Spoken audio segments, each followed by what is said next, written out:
Welcome back guys to my channel Ibrahim gamer. और आज के इस वाले वीडियो में आपको 3 ब्लॉक फैक्ट बताने वाला हूँ। तो लेट्स बिगिन। फैक्ट ये है कि अगर हम इस पर करेंगे तो एक स्ट्रिक की आवाज़ आएगी, सुनिए।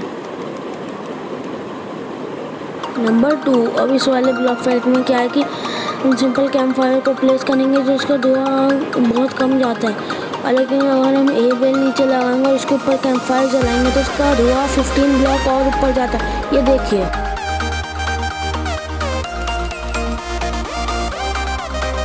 नंबर 3, इस ब्लॉक फैक्ट में क्या है कि आपको पता है कि स्टिकी डिस्टेंस से हम कुछ भी चीज़ पुश और पुल कर सकते हैं। टेराकोटा नॉर्मल तो हम पुश कर सकते हैं, पुल भी कर सकते हैं, लेकिन हम ग्लेज टेराकोटा से पुल कर सकते हैं लेकिन पुश नहीं कर सकते।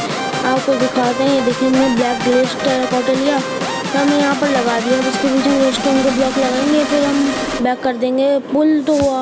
गाइस ये अपना पीछे नहीं खींच